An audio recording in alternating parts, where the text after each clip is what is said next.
ते गेलं ना आता कशाची चर्चा करायची.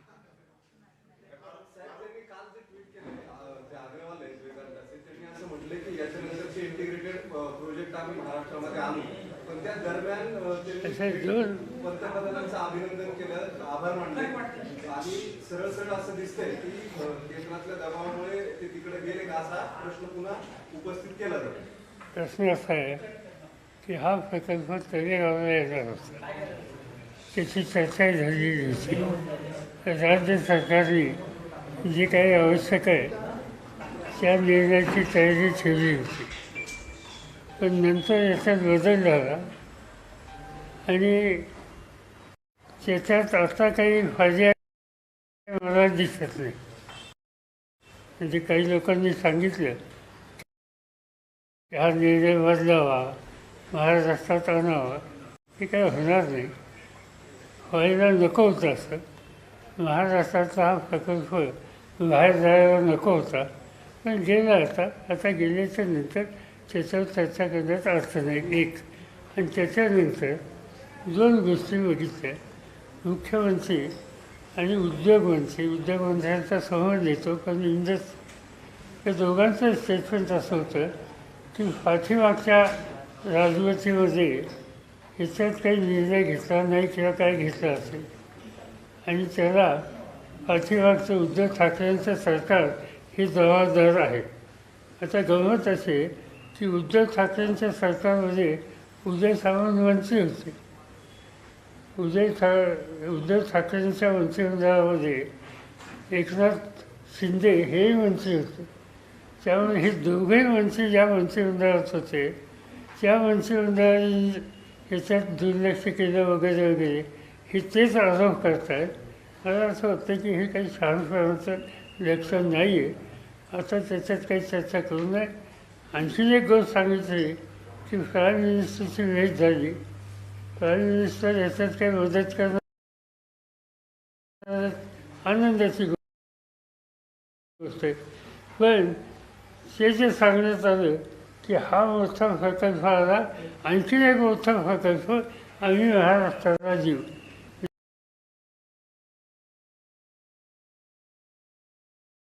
त्याच्यापेक्षा मोठा तुला आणून देईल. तर तशा लहान मुलांची समजूत काढावी अशा प्रकारची ती समजूत आहे आणि त्याच्यात महाराष्ट्राची काही प्रतिष्ठा नाही. आणि त्यामुळे मी पुन्हा पुन्हा सांगतो आहे याच्यावर चर्चा न केलेली बरी. फक्त हा एकच प्रकल्प नाही, तर आंतरराष्ट्रीय वित्तीय केंद्र देखील गुजरातला हलवण्यात आलं.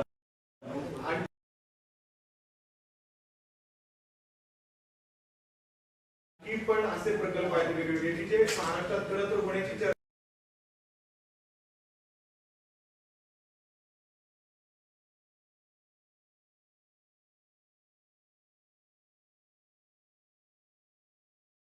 काही राज्यांचं त्याच्यात जर गुजरातला लाभ मिळाला असेल तर आपण काही तक्रार करण्याचं कारण नाही. मोदी साहेब स्वतःचे अमित शहा देत आहेत, मोठे लोक आहेत, त्यांच्या हातात देशाची सूत्र आहेत आणि थोडं बहुत जर लक्ष गुजरातकडे त्यांनी दिलं समजू शकतो. ते जास्तीत जास्त कोणत्याच राज्यात ते जातात त्याचं एक 2-3 महिन्याचं रेकॉर्ड काढलं तर साहजिकच आहे की कुठल्याही माणसाला घरची ओढ असते. या सगळ्यांमध्ये MIDCचं फार महत्वाचं असतं. चाकण तळेगावचं क्लस्टर देशभरात पहिल्या 5 MIDC असं जिथं गुजरातला गेलंय तिथं कुठलंही इन्फ्रास्ट्रक्चर नाही. असं आहे की हा तळेगाव हा जो स्पॉट आहे त्या तळेगावच्या आजूबाजूला चाकण हा परिसर या देशातला ॲटोमोबाईलच्या दृष्टीनं अत्यंत महत्त्वाचा आहे. तो चाकण एकटा नाही, तो चाकण आहे, रांजणगाव त्याच्यामध्ये आहे आणि हा सगळा परिसर एक या ॲटोमोबाईलचा कॉरिडॉर हा करण्याच्या संबंधीची संकल्पना होती. मी स्वतः गव्हर्नमेंटमध्ये होतो त्या काळातला हा विचार होता आणि सुदैवानं देशातल्या चांगल्या कंपन्या तिथं आल्या आणि त्याच्यामुळं तो एक महत्त्वाचा भाग झाला. त्यामुळे इथं जर प्रकल्प टाकला असता तर त्या कंपनीला अधिक सोयीचं झालं असतं. पण त्या कंपनीसुद्धा निर्णय हा घेतला. आता त्यामुळं हे काही नवीन नाही. म्हणजे आता हा जो प्रकल्प आहे हा प्रकल्प वेदांत नावाच्या ग्रुपचा त्याचे मालक अग्रवाल त्यांनी या संबंधीचा निर्णय घेतला. हा त्यांचा अधिकार आहे. पण मला हे काही नवीन वाटत नाही. तुम्हाला लोकांना माहीत नसेल की या देशात एक महत्त्वाचा अत्यंत महत्त्वाचा प्रोजेक्ट रत्नागिरीला करायचा निर्णय झालेला होता आणि तो निर्णय अग्रवाल तो प्रोजेक्ट वेदांत ग्रुपचा होता, अग्रवालांचा होता. आणि नंतर ठरवून काही स्थानिक विरोध झाला की ताबडतोब तो प्रोजेक्ट इथनं हलवला आणि चेन्नईला गेला. ही जुनी गोष्ट आहे.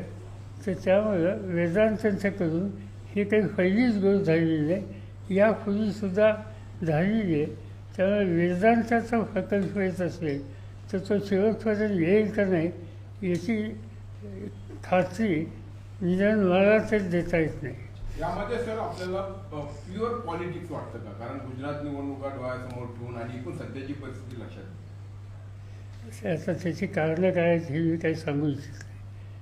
माझ्या दृष्टीनं व्हायला नको होतं, झालं. आता झाले तर झाले, चर्चा बंद करू, नवीन काय करता येईल याचा विचार करू. एखादा हा प्रकल्प बाहेर गेला महाराष्ट्राच्या, पण आता महाराष्ट्रामध्ये जो प्रकल्प नाणारचा असेल किंवा जैतापूरचा असेल तर त्याला देखील जो विरोध आहे तो होतो. तर असं जर वातावरण राहिलं राज्यामध्ये तर उद्योग महाराष्ट्रात येण्यावरती याचा परिणाम होतो. काही विरोध होत असतात. त्याचा मी मुख्यमंत्री येतो तर एका प्रकल्पाला भयंकर विरोध झाला. त्याचं नाव त्या काळात एनरॉन, तुम्हाला आठवत असेल तर शेवटी तो कार्यक्रम म्हणजे मला आठवतं आहे की मनोहर जोशी आणि आमचे सहकारी त्यांनी ते विरोधी पक्ष नेते होते की आम्ही सत्तेवर आलो तर हा प्रकल्प आम्ही समुद्रात टाकला म्हणजे. आणि त्याच्यानंतर ते सत्तेत आले आणि त्यांनी भूमिपूजन केलं, राज्याच्या हिताचं होतं म्हणून. त्यामुळे अशा गोष्टी घडत असतात. इतर राज्य आता महाराष्ट्राच्या कॉम्पिटिशनला आले, बऱ्यापैकी इन्फ्रास्ट्रक्चर झाले, इन्व्हेस्टर सुद्धा तिकडे बघतायत. एकंदरीत महाराष्ट्रातलं राजकारण सध्या बघता म्हणजे मध्ये मजुरांविरुद्ध आंदोलन वगैरे, तर लॉंग टर्मला हे लॉस म्हणजे भविष्यात सगळं उद्ध्वस्त होईल असं वाटतं. असं आहे की आत्ता फरेल कुणालाही गुंतवणूक करायची असली तर ज्या राज्यांचे कटाक्षाने निवड केली जायची त्याच्यात क्रमांक 1ला महाराष्ट्र असायचा, मग कर्नाटक असायचा, मग गुजरात असायचा, पण नेहमी क्रमांक 1 हा महाराष्ट्राचा होता. आणि त्याचं महत्त्वाचं कारण की महाराष्ट्राची लिडरशिप ही अशा सगळ्या कामांना प्रोत्साहित करायची. म्हणजे मला आठवतं आहे की आम्ही लोक सत्तेमध्ये होतो, म्हणजे मी स्वतः त्या काळामध्ये यशवंत भावे नावाचे इंडस्ट्री कमिशनर होते आणि इतर काही अधिकारी होते. या अधिकाऱ्यांचं एकच काम असायचं, कुठेही देशात कोणते नवीन काही इंडस्ट्री काढायचं असेल तर त्यांना जाऊन कॉन्टॅक्ट करणं, त्यांना हव्याच्या सोयी इथं देणं आणि त्यांना इथं आणणं. हा प्रोॲक्टिव्ह अप्रोच हा महाराष्ट्राचा नेहमी झाला आहे. सिकॉम आणि MSFC या 2 संस्था एकेकाळी अत्यंत प्रोॲक्टिव्ह होत्या. आता या सगळे यंत्रणा थंड झालेली आहे. आता जसं भरपूर जेवण झाल्यावर माणूस भेकच देतो आणि आता काही गरज नाही, तशी भावना आत्ता महाराष्ट्राच्या नेतृत्वाच्यावर आहे का काय अशी शंका माझ्यासारखा येईल. आणि त्यामुळे जो इनिशिएटिव्ह आहे तो वाढवला पाहिजे आणि प्रकल्प इथे येतील याची काळजी घेतली. सर, महाराष्ट्रामध्ये आता राजकीय परिस्थिती जी आहे ती अस्थिर दिसतीये. हा प्रकल्प गेलेला आहे, त्यामुळे येणारे प्रकल्प जे आहेत किंवा जे उद्योजक आहेत ते सुद्धा महाराष्ट्रामध्ये प्रकल्प आणायचा की नाही हा विचार करतील आणि याचा उद्योगांवरती, नवीन येणाऱ्या उद्योगांवरती परिणाम होईल का या घटनेत? म्हणून मी सांगितलं की इन्व्हेस्टमेंटचं क्लायमेट भांडवली गुंतवणुकीला योग्य प्रकारचं वातावरण हे कुठल्याही राज्याला निर्माण करायला लागतं. हे महाराष्ट्राचं आत्तापर्यंत वैशिष्ट्य होतं. आत्ता त्याच्यामध्ये लक्ष लोकांचं आहे का नाही याची शंका आहे. आज काय दिसतं, आज तुम्ही सगळे पत्रकार त्याचं टेलिव्हिजन हा लावलं की एकच ऐकायला मिळतं, कुठे ही झाड काय, ही हवा काय, ही आणखीन काय वगैरे वगैरे असल्या सगळ्या गोष्टी. एखाद्या वेळेस ठीक आहे, पण रोजच ह्या सगळ्या गोष्टी. आणि त्याच्यानंतर आपण राज्याच्या प्रमुखांनी, या लोकांनी ज्यांच्या हातात राज्यकर्ते आहेत, या सगळ्यांनी आता राज्याचा विचार त्या ठिकाणी मांडायचा याच्याऐवजी काहीतरी दुसरे एकमेकाचे वाद हे सातत्यानं काढले जातात. माझ्या मते दोन्ही बाजूनी, सत्ताधारी आणि विरोधक या दोन्ही बाजूनी एकमेकाच्या संबंधीची दूषणं द्यायची, वाद करायचे, या गोष्टी बंद केल्या पाहिजेत. आणि सगळ्यांनी महाराष्ट्रामध्ये वातावरण कसं सुधारेल, विकासाच्या दृष्टीनं कसं आपण पुढे जाऊ शकू याच्यावर लक्ष केंद्रित केलं. असं घडत असताना वाद कसे काय उद्भवणार नाहीत? म्हणजे जे राज्य कुठे कॉम्पिटिशन मध्येच नाही, म्हणजे तेलंगणा, कर्नाटक आणि महाराष्ट्र तीन पैकी कुठल्या तरी एका राज्यात हा प्रकल्प जाणार आणि अचानकपणे शेवटच्या क्षणी गुजरातमध्ये जातो आणि त्यावरती जर कोणी आरोप करत असेल, टीका करत असेल, आरोप वाद तर कशी आपण अपेक्षा द्या ना, टीका करा, रोज करू नका ना. एक दिवस, 2 दिवस झाले, 3 दिवस झाले, किती दिवस. याच्यापेक्षा आता या दिवस नवीन प्रोजेक्ट कसे येतील याच्यावर लक्ष केंद्रित करून. गुजरातमध्ये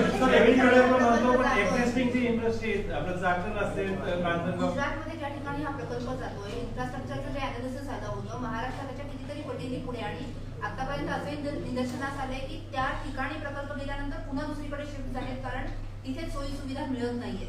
तर अशा परिस्थितीमध्ये पुन्हा काही प्रयत्न केले जाऊ शकतात का महाराष्ट्रात येण्यासाठी? या प्रोजेक्ट, आत्ताचा जो प्रोजेक्ट आहे, मला काही त्याबद्दलची आशा नाही. नवीन आणण्याच्यासाठी मुख्यमंत्र्यांनी पुढाकार घेतला, लोकांशी संपर्क साधला, प्रॅग्मॅटिक अप्रोच घेतला, तर लोक विचार करतील. म्हणजे तुम्हाला एक सांगतो की आम्ही लोक सत्तेत होतो, नेहमी माझ्या पुढचं सांगतो, मला रोज मंत्रालयामध्ये असताना 2 तास हे जे देशातले इन्व्हेस्टर यायचे, देशाबाहेरचे, त्यांच्याशी बोलण्याच्यासाठी वेळ काढायला लागायचा. रोज 2 तास नवीन गुंतवणूकदार हा महाराष्ट्रात येतो आहे, त्याच्याशी सुसंवाद साधणं, त्याच्या काही शंका असल्यास दूर करणं, याला दैनंदिन 2 तास द्यावे लागत होते.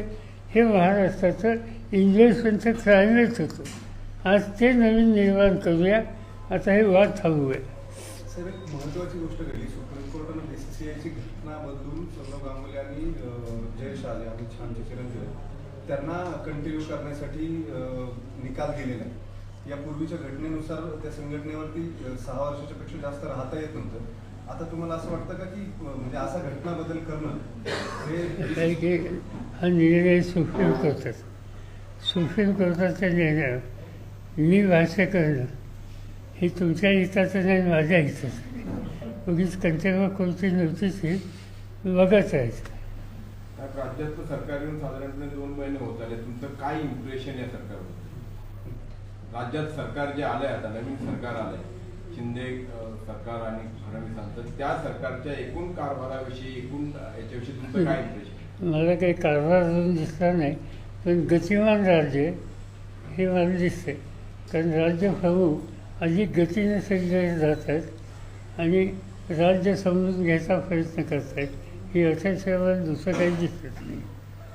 पवारसाहेब, आता आपण पायाभूत सुविधा आणि या संदर्भात बोलतात, पण चाकण, पिंपरी चिंचवड, रांजणगाव ह्या इथल्या उद्योगांना स्थानिक गुंडांचा भयंकर त्रास होतो. अनेकदा मिटिंग झाल्या, एसपीनी मिटिंग घेतल्या, पण त्यात उसबरी फरक पडत नाही.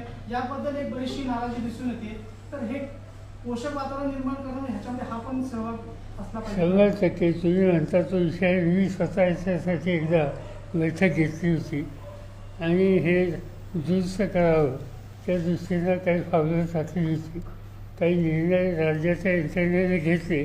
पण हे जे तुम्ही सांगता ते वातावरण काही ठिकाणी आहे आणि हे राज्याच्या दृष्टीने चांगलं नाही.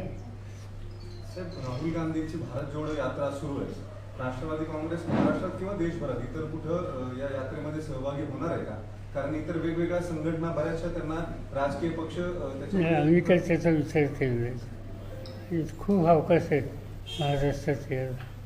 सर पण गोव्यामध्ये काँग्रेसचे 8 आमदार कुठले किंवा फोडण्यात आले आणि ते भारतीय जनता पक्षामध्ये सहभागी देखील झाले. म्हणजे अनेक राज्यांमध्ये हे सूत्र पाहायला मिळते. आणि आपण असं म्हटलंय की आपच्या नेत्यांनी की थेट पैशांचीच ऑफर करतात 25-25 कोटी रुपयांची. असं काही माहिती नाही, कारण महाराष्ट्रात काही नवीन शब्द अलीकडे प्रचलित झाले. कुठे गेलं तर लोक खोकं आहे असा काहीतरी शब्द. असा खोकं शब्द आम्ही काय असा ऐकलेला नव्हता लोकांच्या लोकप्रतिनिधींच्याबद्दल. पण आता महाराष्ट्रात ही एक नवीन संज्ञा आलेली आहे. आणि हे महाराष्ट्रापुरतं आहे का? तुम्ही देशाचा नकाशा ठेवा. केरळमध्ये डाव्यांचं यावर लोकांचं राज्य आहे. तामिळनाडूमध्ये राज्य आहे, ते राज्यकर्ते आहेत, त्यांचं बहुमत आहे. कर्नाटकमध्ये तिथं काँग्रेसचा मुख्यमंत्री होता, आमदार सोडून त्या ठिकाणी बदल झाला आणि आता भाजपचे मुख्यमंत्री झाले. महाराष्ट्रामध्ये उद्धव ठाकरे होते. एक 40-50चा गट बाजूला घेऊन इथलं राज्य बदललं. आपण मध्य प्रदेशमध्ये गेलो, तिथं कमलनाथ मुख्यमंत्री होते, काँग्रेसचं बहुमत होतं. एक गट फोडला गेला आणि त्या ठिकाणी आता शिवराज चव्हाण मुख्यमंत्री झाले. त्याच्यानंतर अशी उदाहरणं तुम्हाला दाखवता येतील. याचा अर्थ हा आहे की साधनं, संपत्ती आणि सत्ता याचा वापर करून स्थिर सरकार ही अस्थिर करायची आणि त्याच्यातून आपल्याला हवं तसं सरकार बनवायचं. हे आपण गोव्यात पाहिलं, हे आपण कर्नाटकात पाहिलं, हे आपण महाराष्ट्रात पाहिलं, हे आपण मध्य प्रदेशमध्ये पाहिलं. असं अनेक ठिकाणी हे चित्र दिसतं आहे. हे एक नवीन कार्यक्रम केंद्राच्या सत्ताधारी पक्षानं आपल्या हातात घेतला आहे की जो पूर्वी असं इतक्या मोठ्या प्रमाणावर कधी या देशात नव्हतं. सर बीजेपी का मिशन प्रवास शुरू है, जहां वो ये भी कह रहे हैं कि जैसे अमेठी में कांग्रेस को हटाया, वैसे ही बारामती में जो कि एनसीपी का गढ़ कहा जाता है वो सीट जीतने की तैयारियां कर रहे हैं. और ऐसे ही 144 कॉन्स्टिट्यूंसीज में उन्होंने जगहें देखी है. तो आपका क्या कहना है? उनका अधिकार है. सभी राजनीतिक दलों को सीट जीतने के लिए मेहनत करना वो अधिकार है. वो करे तो इसमें कोई तक्रार नहीं. पुण्यातल्या शिरूर आणि बारामतीवरून 2 लोकसभा त्यांनी घेतले, त्यासाठी केंद्रीय मंत्री येणार आहेत. चांगली गोष्ट आहे. अर्थमंत्री येतात बारामतीला. कोण येणार? येतील, त्यांच्या जनतेला संबोधित करतील. बारामतीमध्ये येऊन, पुरंदरमध्ये येऊन, भोरमध्ये येऊन आणि आपले विचार त्या ठिकाणी सांगतील. आणि त्या सगळ्या भागातल्या जनतेला त्यांचे सगळे विचार, त्यांची सगळी भाषा सहजपणाने समजेल.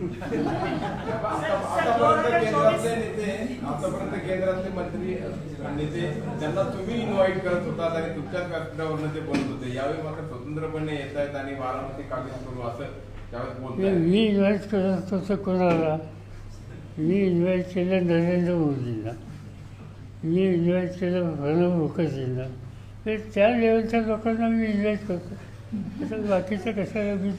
सर, जो पैटर्न आप पूरे देश का बता रहे थे कि जो मौजूदा सरकार है उसको गिराकर उसको तोड़-फोड़ करने का, वो बिहार में एक अलग पैटर्न उसका जवाब में कहीं ना कहीं आया है. क्या आप ये देखते हैं कि ये सारी जो पार्टियां हैं ये 2024 में एकत्रित खड़ी होकर भाजपा को टक्कर देने की कोशिश करेगी? ऐसा कोई प्रयास बढ़ा? मालूम नहीं, मगर जो बातें होती है आपस में हम लोगों की, कि इसमें ये सोच है कि मिलकर कुछ करने की आवश्यकता है. तो इसमें कई लोग हैं, जैसे नीतीश कुमार है, ममता जी से बात इसमें हो सकती है, पंजाब और दिल्ली में बात हो सकती है, नीचे अन्य राज्यों में भी हो सकती है. मगर ये प्रोसेस करनी चाहिए, ऐसी ख्वाहिश है, मगर एक्चुअली इसकी शुरुआत अभी हुई नहीं. सर तुम्ही म्हणतात की एकत्रित समोर जायला पाहिजे, तर स्थानिक स्वराज्य संस्थांच्या ज्या निवडणुका आहेत तर काँग्रेस, राष्ट्रवादी काँग्रेस आणि शिवसेना एकत्रित महाविकास आघाडी म्हणून या निवडणुका लढवायला का? मी नाही, तुम्ही राज्याच्या नेत्यांना विचारा, कारण अजित राज्याच्या नेत्यांना विचारा, आणि ठाऊक नाही, कारण मी त्याच्यात फिरत नाही. अजित पवार औरंगाबादमध्ये काल असं म्हटले की कार्यकर्त्यांची इच्छा नाही एकत्रित लढण्याची स्थानिक स्वराज्य संस्थांची. असं आहे की अजित पवार काय, उद्धव ठाकरे काय, काँग्रेस सेनेचे बाळासाहेब थोरात किंवा पटोले काय, ते त्याच्या पक्षाचे प्रमुख आहेत. त्यांच्या सहकार्याची मनस्थिती काय आहे ही त्यांना जास्त माहीत असणार आणि त्यावर आधारित ते निर्णय घेतील. सर तुमची आणि नितीश कुमारांची दिल्लीत भेट झाली, त्यानंतर तुमची आणि नितीश कुमारांची दिल्लीत भेट झाली होती, त्यानंतर भाजपचे राज्यातले आणि केंद्रातले काही नेते म्हणाले की तुम्ही दुसरी आघाडी करा, तिसरी करा, चौथी करा, बट 2024 में आएंगे तो मोदी ही. तुमच्या भेटीला ते असं घेतले, त्यांनी कसं बघताय याकडे? चांगली गोष्ट नसते का असं म्हणणार काय मोदींचा फरावा होईल, भाजपवाले काय म्हणणार, प्रत्येक पक्ष म्हणत असतो आपल्या नेत्यावर. सर, राहुल गांधींच्या भारत जोडो यात्रेला जो काही प्रतिसाद पाहायला मिळतोय, एक काळ असा होता की राहुल गांधींना पप्पू म्हणून हिणवलं जात होतं, पण सोशल मीडियावरती त्यांचे फोटोज आणि व्हिडिओज पाहिल्यानंतर सर्वसामान्य लोकांचा जो प्रतिसाद मिळतोय, तर काय वाटतं काँग्रेसच्या एकूणच पुढच्या असं आहे वाटचाली? की या यात्रेला लोकांची, विशेषतः तरुण लोकांची चांगली साथ मिळते अशी माहिती मला माझ्या सहकाऱ्यांच्याकडनं राज्यातनं कळते. त्यांना नावं ठेवणं, आणखीन काय काय त्यांच्याबद्दलचं बरं वाईट बोलणं, हा सवन अफरोज देशातला फक्त एका पक्षाचा होता आणि त्या पक्षाला इतर पक्षांच्या नेतृत्वाच्याबद्दल सभ्यपणानं, सुसंस्कृतपणानं कसं बोलावं याच्याबद्दलची कदाचित जाण नसावी आणि त्यामुळंच राहुल गांधींना किंवा त्यांच्या बाकीच्या सहकाऱ्यांना या प्रकारची चिंगन ठेवावी. तुम्ही धोरणावर टीका करा, कार्यक्रमावर टीका करा, अधिकार आहे, पण उगीच नावावरनं काहीतरी हे करा वगैरे हे फोरकटपणा आहे. त्यामुळे त्याची फार गांभीर्याने नोंद घेऊन. सर, वेदांता ग्रुप के पीछे पीछे बल्क ड्रग जो प्रोजेक्ट था रायगढ़ में, वो भी गुजरात में डाइवर्ट हुआ है, तो ऐसे आगे कितने प्रोजेक्ट डाइवर्ट होते रहेंगे और इससे महाराष्ट्र का क्या नुकसान है? होना नहीं चाहिए, इसलिए मैंने शुरू में कहा कि आज की सरकार में इन्वेस्टमेंट प्राइवेट यहाँ अच्छा है, ऐसा एक माहौल करने की आवश्यकता है. हमारे जैसे लोग ये माहौल करेंगे तो इसमें सहयोग भी देंगे, क्योंकि राज्य के हितों की बात है. मगर ये करते हुए खाली लास्ट गवर्नमेंट ने क्या किया, कैसे नहीं किया, वही कैसे जिम्मेदार है, ये फजूल बातें आज भी की जाती है. और लोग भी वो खुद भूलते हैं कि लास्ट गवर्नमेंट में चाहे वो CM हो, चाहे इंडस्ट्री मिनिस्टर हो, आज के वो भी सदस्य थे. गुलाम नबी आजाद अपना एक अलग पार्टी, सर गुलाम नबी आजाद जो हाल ही में कांग्रेस से अलग हुए हैं, वो एक अपनी अलग पार्टी ला रहे हैं. अगले हफ्ते उसकी कार्रवाई प्रोसेस वगैरह भी करेंगे इलेक्शन कमीशन से मिलकर. आपकी क्या प्रतिक्रिया, आपकी क्या टिप्पणी है? राजनीति में अधिकार है, हमने किया तो हम क्या बोल सकते दूसरे के बारे में. मैंने खुद कांग्रेस छोड़कर यहाँ नई पार्टी बनाई, ऐसे वो बना सकते हैं अपनी बारे में. साहेब, याचं अधिवेशन, राष्ट्रीय अधिवेशन नुकतं झालं, त्या अधिवेशनामध्ये ती एक व्हिज्युअल त्याची चर्चा महाराष्ट्रात खूप झाली, ती म्हणजे अजितदादा मधनं गेले आणि परत आले. नेमकं काय घडलं होतं त्याला? म्हणजे दोन गोष्टीत जे छापलं त्याचा इतका बेजबाबदारपणा मी मीडियाचा कधी फायदा नसतो. त्याच्यात 1% काही गोष्टी सत्य नाही.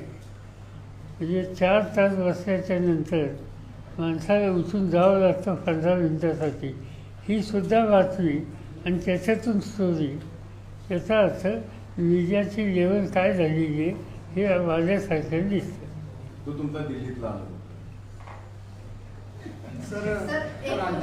ज्या पद्धतीने तुम्ही म्हणता की आरोप प्रत्यारोप होत आहेत त्या बाबतीत थांबलं पाहिजे, पण आता याही लेवलला गेले की मुंबईमध्ये सरवणकरांवरती आरोप करण्यात आला, बंदूक दाखवली, गोळ्या चालवल्या, अशा पद्धतीने अशाही लेवलला या गोष्टी जातात. असं आहे की माझ्या वाचनात आलं की त्याचे काहीतरी केस रजिस्टर झाली आणि इन्व्हेस्टिगेशन होत आहे. त्या प्रोसेसमध्ये मी बोलणं बरोबर नाही. काय सत्य असेल ते बाहेर येईल. सर मागच्या पूर्ण पावसाळ्यात शेतीचं नुकसान होते. आता माघारी मान्सून आहे तरी शेतीचं नुकसान सुरूच आहे आणि शेतकऱ्यांना काय आर्थिक मदत मिळत नाही म्हणजे सरकार काही करताना दिसत नाही. असं आहे की यावेळेला राज्याच्या शेतीचं असूनच नुकसान झालं हे ठिकठिकाणून कळत आहे. अशा वेळेला राज्यकर्त्यांनी बाकीच्या गोष्टी बाजूला ठेवून तिथं जाऊन प्रश्नाची पाहणी करून तातडीने निर्णय घेतले पाहिजे. सांगितलं जातं की आम्ही पैसे दिले, आम्ही निर्णय घेतले, पण शेतकऱ्यांशी बोलल्याच्या नंतर ते स्वच्छ सांगतात की या चर्चा आहेत, आमच्या पदरात काही पडलेलं नाही. 2 महिने झाले सरकारला अजून मंत्रिमंडळाचा पूर्ण विस्तार नाही आणि पालकमंत्र्यांनी देखील नेमणूक केलेली नाही. अनेक मंत्र्यांनी त्यांचा कारभार जो आहे तो सुद्धा अजून ताब्यात घेतलेला नाही. खरं आहे. हे खरं नाही. ही गोष्ट फॅक्चुअली खरी आहे की XYZ यांनी मंत्रिपदाची शपथ घेतली पण खात्याचा चार्ज घेतला नाही. असे एखाद दुसरी गोष्ट असू शकेल पण अधिक आहे. किती लोक आहेत? 5 पेक्षा जास्त लोक आहेत असं त्यांनी अजून चार्ज घेतलेला नाही. असं आहे. आहेत. नवीन आहे. कारण सहसा मंत्रिपदाची शपथ घेतल्याच्या नंतर त्या दिवशी शपथ घेऊन चार्ज घ्यायची सवय असते. कोर्टाच्या निकालाची वाट पाहत असतील वगैरे असं काही कोर्टाच्या निकालाची वाट वगैरे पाहत काय कोर्टाचा समजा निकाल उलटा असं जावं लागेल. पण त्याच्या कोर्टाचा निकाल असा एक कोर्टाचा निकालसुद्धा आधी सांगितलं होतं 21 तारखेला लागेल, नंतर सांगितलं 23, नंतर सांगितलं 27. आता लोकांची खात्री झाली की वर्ष 2 वर्ष निघणार. आणखी एक गोष्टीवर टीका झाली होती. सर्वोच्च न्यायालयाचे मुख्य न्यायाधीश त्यांनी पक्षकारांच्या सोबतच सत्कार घेतला म्हणजे एकनाथ शिंदे मुख्यमंत्री. तर हे असं यापूर्वी तुम्ही पाहिलेलं होतं किंवा अशी प्रक्रिया आहे? ठीक आहे. असं आहे की त्याचा फार खोलात जाऊ नये. कारण असं आहे की chief justice of India he institution आहे. त्या इन्स्टिट्यूशनच्या संबंधी भाषा करणं मला योग्य होतं. कांद्याचे दर खूपच कमी झाले सध्या आणि आज मुख्यमंत्र्यांनी विनंती केली की नाफेडने इंटरव्हेंट करून परचेस करावा. तर तुम्ही कसं बघता? कारण जेव्हा भाव वाढतो तेव्हा प्रचंड शेतकऱ्यांविरुद्ध वातावरण आता कोणीच बोलत नाही. माझ्याकडचे खातं 10 वर्ष होतं. त्या 10 वर्षात 4-5 वेळेला तरी कांदा खरेदी करण्याची परिस्थिती केंद्रावर आली होती आणि आम्ही खरेदी केली. सर आता फक्त कांदाच नाही, तांदूळ, साखर, परत गहू, गव्हाचं पीठ या सगळ्या एक्सपोर्टवर बंदी लागलेली आणि याचा परिणाम म्हणून मार्केटमध्ये दर पडतात, शेतकऱ्यांना दर मिळत नाही. एका बाजूला तुम्ही लोक सांगताय की तांदळाचे भाव वाढणार आहेत. आपण राईस तांदूळ हा भारत हा देश जगातला राईस एक्सपोर्ट करणारा 1 नंबरचा देश होता. आज आम्ही बाहेर तांदूळ पाठवायचं म्हणलं तर केंद्र सरकारने 20% ड्युटी लावली. त्याच्यानंतर ब्रोकन राईस जो असतो तो आपण परदेशात पाठवतो, तो ब्रोकन राईस एक्सपोर्ट करायला बॅन आणला. म्हणजे ज्यामुळे शेतकऱ्याला 2 पैसे मिळायची शक्यता होती. ती एक संधी होती. आंतरराष्ट्रीय पातळीवर तांदळाचं सावतीत असल्यामुळे इथे अधिक भाव मिळतील ही स्थिती होती. त्याचा लाभ हा या देशाच्या शेतकऱ्यांना मिळायची संधी होती, ती या सरकारने घालवली. दसरा मेळाव्यामध्ये सध्या वाद होता. दसरा मेळावा असतो, दसरा मेळावा दरवर्षी शिवसेनेचा होतो. त्यांचा अंतर्गत मुख्यमंत्र्यांचं गणपती मंडळांना भेटी देणे, मेळावे घेणे ह्याच्या पलीकडे काही जात नाही. शासकीय लोकांना मेळाव्यांना बोलायचं परिपत्रक निघाले जाते आणि ह्या सगळ्यामध्ये उद्योग शहर राज्याच्या बाहेर चाललेले आहेत. तर ही भयानक परिस्थिती एकंदरीत प्रशासकीय पातळीवर, राजकीय पातळीवर वाटत नाही का? असे की प्रत्येक व्यक्तीचं स्वतःचा काही विचार असतो, स्वतःचा काही अजेंडा. आत्ताच्या राज्यकर्त्यांचा अजेंडा मला हा दिसतो की जेवढे ते काही 40-45 सहकारी आहेत त्या सगळ्यांना संतुष्ट ठेवणं, कुठे जाताना अखंड फलनानं त्यांना वजवून नेणं, शक्यतो त्यांच्या मतदारसंघामध्ये जाऊन संपर्क साधणं आणि त्याच्यातून वेळ मिळाला तो नवरात्र आहे, गणपती आहे, आणखी काय काय आहे या कामामध्ये लक्ष केंद्रित केलं. हा सध्याच्या सरकारचा धोरणाचा भाग दिसतो. लोक जाणतील त्याच्या संबंधी काय करायचं ते. शेतकरी आत्महत्येच्या संदर्भात मुख्यमंत्र्यांनी जाहीर केलं होतं सत्तेत आल्यानंतर की आम्ही महाराष्ट्र शेतकरी आत्महत्या मुक्त करू, पण मागच्या 2 महिन्यात 200 पेक्षा अधिक शेतकऱ्यांनी राज्यात आत्महत्या केली. त्याबद्दल काय? आजच मी विविध NGOशी माझ्याकडे मीटिंग झाली. त्याच्यामध्ये यवतमाळच्या भागातले जे सहकारी होते त्यांच्या चर्चेमध्ये आत्महत्याची संख्या वाढते याबद्दलची चिंता व्यक्त केली गेली. त्याची कारणं बघत असताना जी अनेक कारणे त्यांनी सांगितली, पण योग्य प्रकारचा शेतीमालाला उत्पादन खर्चाचा विचार करून भाव मिळत नाही आणि घेतलेलं कर्ज बँकेचं असेल, सावकाराचं असेल, पिकाच्यासाठी ती परत करण्याची शक्ती राहत नाही आणि वसुलीचा तगादा होतो. त्यामुळं काही लोक आत्महत्येच्या रस्त्यात जातात असं आज मला आजच्या बैठकीत सांगण्यात आलं आणि माझ्या मते हेच महत्त्वाचं कारण आहे. सर, अगर देश का माहौल देखें तो सारी अपोजिशन पार्टीज का ये कहना है कि देश में डेमोक्रेसी खत्म हो रही है, चाहे वो ईडी पीछे लगाना हो या इनका जो मिशन कमल हो, जैसे आपने भी कहा कर्नाटक, केरला, महाराष्ट्र में जो सरकारी ईडी, तो इस पूरे देश में जो माहौल बन रहा है उस पर आपका क्या कहना है? ये जो इन्वेस्टिगेशन एजेंसीज का मिसयूज इतना कभी हुआ नहीं तो आजकल हो रहे. ये हथियार आज रूलिंग पार्टी की तरफ से अपोजिशन के खिलाफ इस्तेमाल होते हैं. ये बात अच्छी नहीं है. आज वो कर सकते हैं मगर आज की स्थिति परमानेंट कभी रहती नहीं. आज वो कर सकते हैं मगर आज की स्थिति परमानेंट कभी रहती नहीं.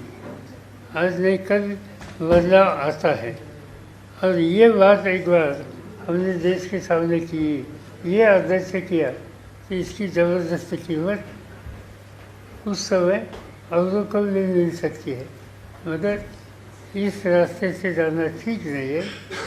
मुझे विश्वास है कि देश का नेतृत्व जिनके हाथ में इस बारे में सोचेंगे कि ये रास्ता ठीक नहीं. देशभरामध्ये आम आदमी पार्टीला 2-3 राज्यांमध्ये बऱ्यापैकी चांगला प्रतिसाद मिळतो.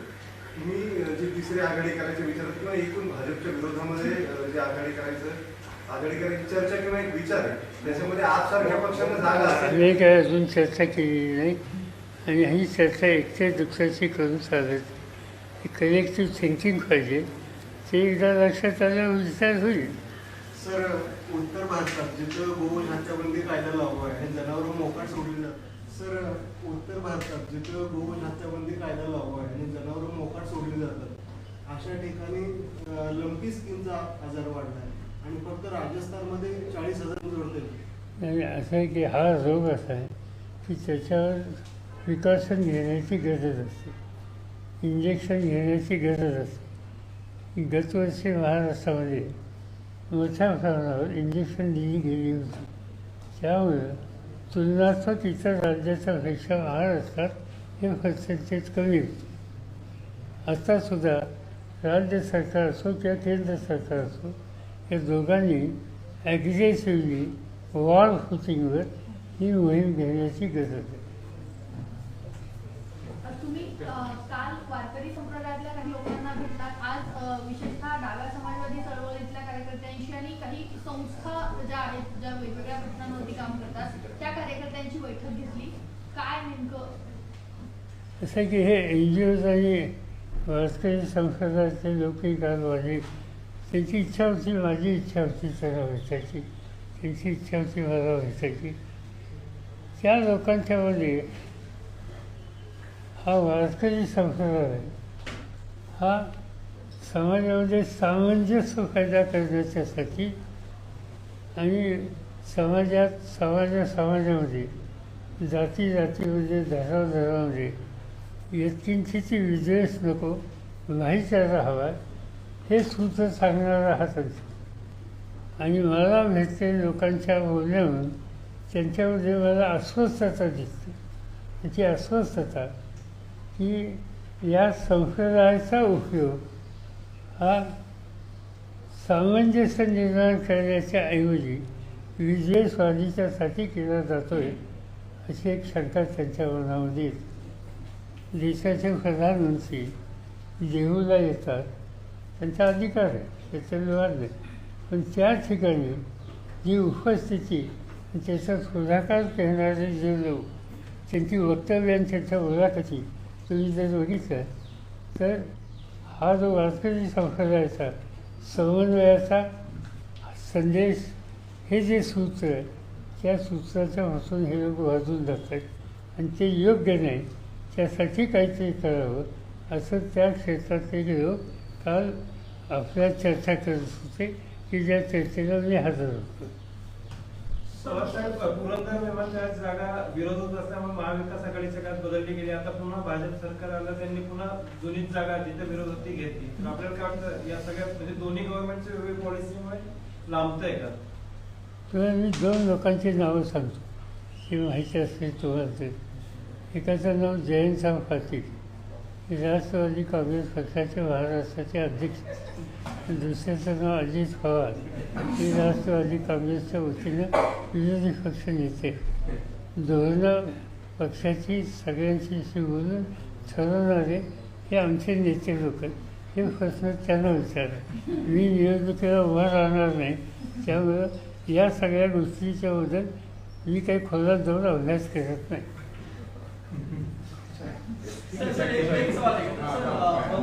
महाविकास आघाड़ी के समय पालघर में घटना हुई थी जहाँ साधु संतों को पीटा गया था, कभी धार्मिक रंग दिया गया था उस समय.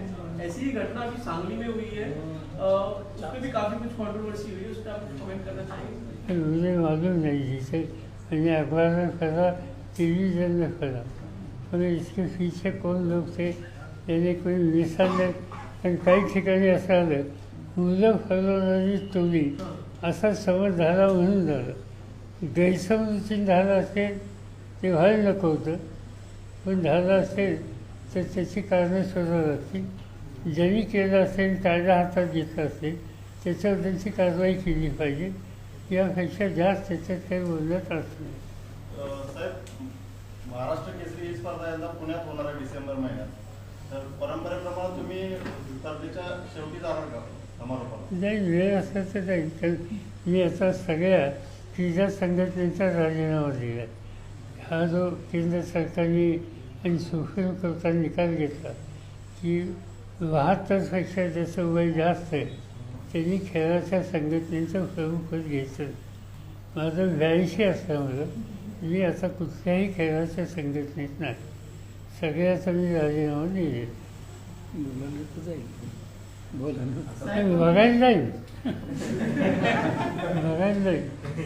ब्रिजभूषण सिंग येणार आहेत त्यासाठी. ब्रिजभूषण सिंग येणार आहेत त्या स्पर्धेच्या. साहेब, तुम्ही सगळ्या पदांचा राजीनामा दिला आहे, म्हणजे क्रिकेट पासून कुस्ती सगळ्याचा, पण सगळ्यामध्ये तुम्ही केंद्रभागी असता. हे कसं काय?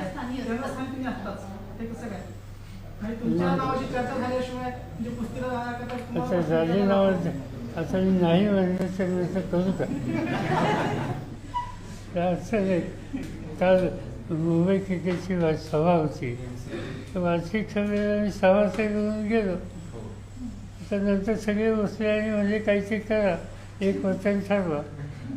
तुम्ही आणि बाबर आपलं काय ते शेराल येऊन निघून गेले परत पहिल्या दिवशी. ते तुमच्यावर तुम्ही त्या दाराची वाड्या इतकी गर्दी केली, त्यामुळे त्यांना चिंता होती की दिल्लीत काय संदेश आहे. ठीक आहे. थँक्यू. हो, काढतो.